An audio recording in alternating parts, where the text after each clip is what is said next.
Step out of the matrix, slide into the city of secrets with me, Shiva Talks, giving you brutal advice for your mind in this lifetime, where I'm gonna keep giving you the sauce and the secrets to life. You feel me? Now let's get right into it. My last topic was a beginner's guide, 4 steps on how to get into foreign exchange trading on a demo account. There's 3 things that I left out, which was leverage.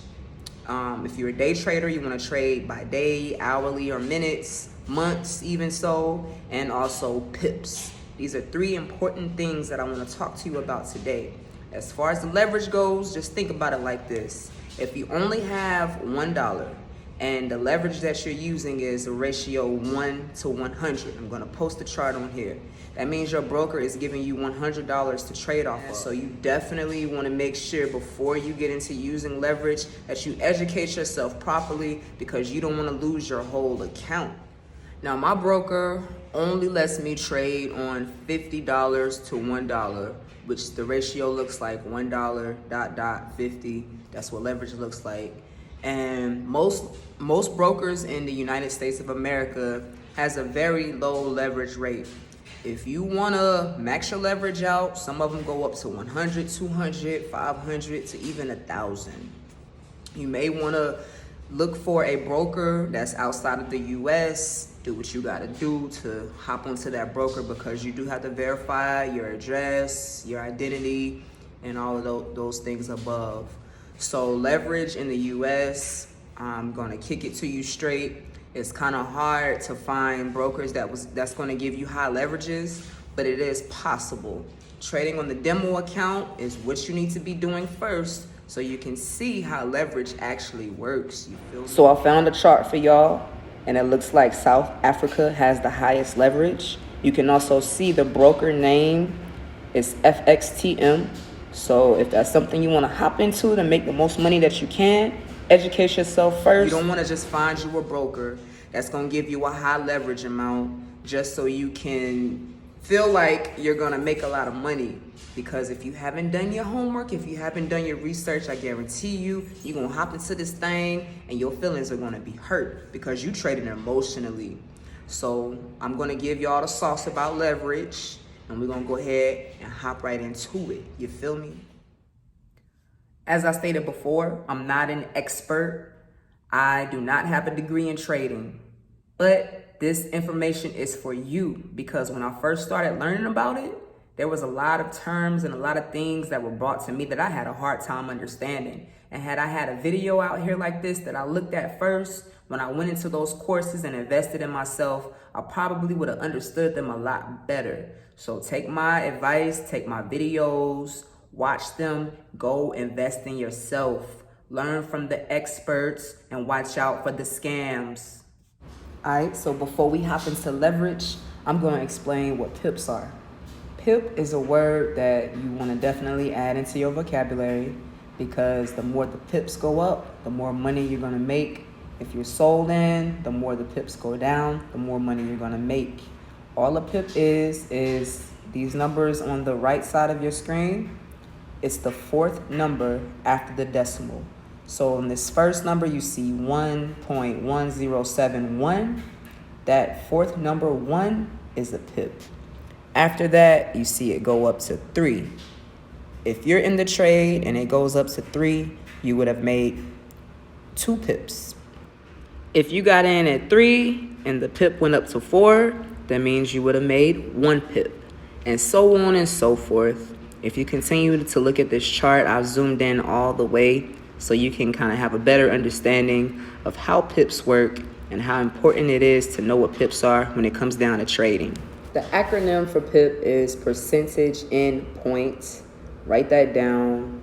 That's a vocabulary word that you definitely want to keep in your vocabulary when it comes down to trading, because anytime you learn about Forex, you're going to hear the word PIP.